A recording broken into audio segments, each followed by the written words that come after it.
dakika hivi na kwenda kusema ile, umeona ile ndio kusema bado ile ya pili.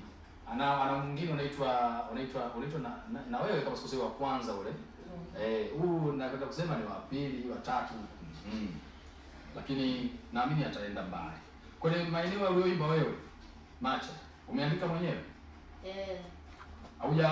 Yaani huko umepanga kila kitu mwenyewe? Nisandikie na mtu. Uandikiwe? Huu ni wimbo ambao umefanya na kaka.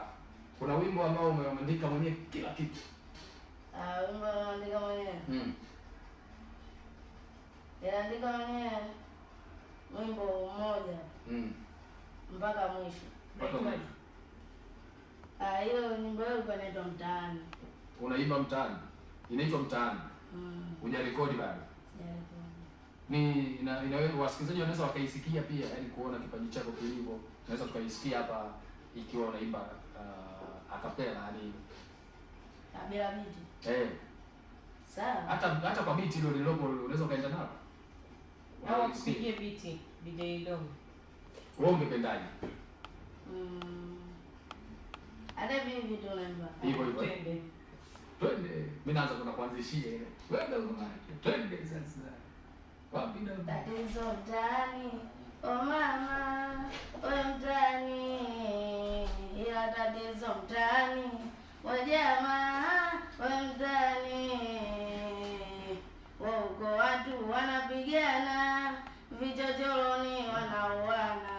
Yaani kama vile wanasaka nyama, yaani vurugu zengenyana. Mtaani kwetu changamoto, naweza kasikia ametekwa mtoto. Mtaani kwetu kuna mizukosuko, naweza kasikia mtu amechomwa moto. Tatizo mtaani, oh mama, we mtaani. We sasa watu wamejipanga, we labda kutembea na panga. Maisha yetu ya kuunga mpaka sisi twamaza waganga.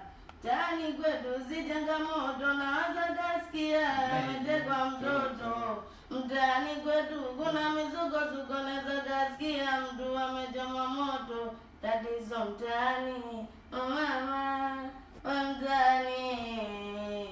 Tatizo mtaani, jamaa. Tatizo mtaani. Naona ametekwa mtoto. Mtaani kwetu kuna Sabrina. Oya, ngoja kwanza na malizio. Anaimba. Tatizo mtaani kwetu. Mtaani. Kuna wanga.